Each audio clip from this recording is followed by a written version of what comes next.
Good afternoon, ladies and gentlemen. For those of you who don't know me, I'm Chris, and I'm looking at this man. Thank you. What can you say about a man who came from humble beginnings, a man who's now quickly rising to the very top of his profession, based solely on intelligence, grit, and the willpower to push on where others have fallen? But enough about me. What I'm really here for this afternoon is to talk about Ernesto. Unaccustomed to public speaking as I am, I have been nervous before today's speech. However, Ernesto was very good and took me aside to help call me. He said if I did a really good job and went easy on him, I could be the best man at his next wedding. Seriously though, more importantly, I'd like to start off by congratulating the happy couple, Ernesto and Brenda. Any of us here who have been lucky enough to spend time in their company know what a great couple they are together, perfectly complementing each other. When I first met Brenda, my impression was, wow, what a beautiful, witty, charming, clever, friendly, and thoughtful person.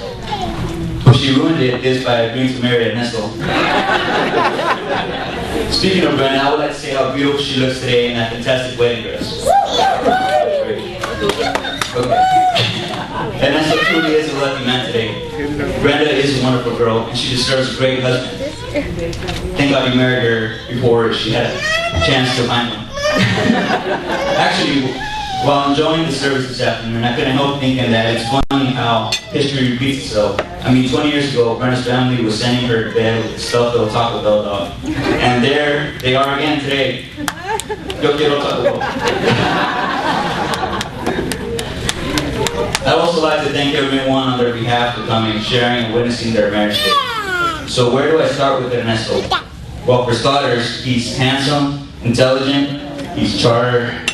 Sorry, Nico, I'm having trouble reading your handwriting. You can tell me the rest later. But seriously, Ernesto, the guys here have asked me to thank you on their behalf for what was an interesting adventure to Vegas. Also, the ice-cold air-conditioned party bus with no air conditioning. At this point, it's also customary for me to thank the bridesmen. They completed their main job admirably, which was getting Brenda here on time. I understand she put up quite a struggle.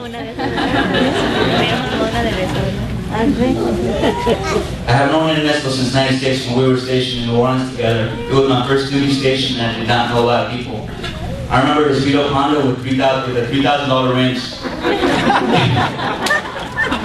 It didn't take a long time before we were hanging out, going to Jazz Fest, Mardi Gras, and getting into trouble out there the street.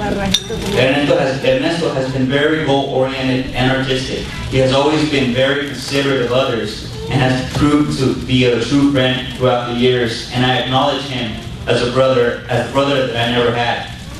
When he told me about him wanting to get married, I didn't believe him. I thought he was speaking another language. He never mentioned marriage before, so I was like, you really? But I thought it best ask around to see what some of Ernesto's friends and family would say about him. Some of the words you could use to describe Ernesto are caring, intelligent, and entertaining. But nobody said those, so I won't use them. I've got some words of advice on marriage for you here, Ernesto.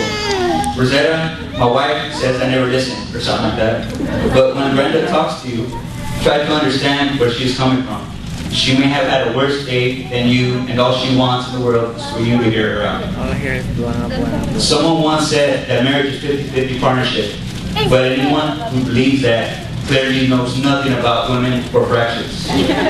You will learn that you should put your wife first in everything, and all decisions are best made when you both are in the loop. To help the course of true love run smoothly, never forget those 3 very important words you must say every day. You're right, babe. You will avoid a lot of fights. Even though between me and you, she really is wrong, just do it. Because when I don't say it, sometimes someone forgets to cook. Also,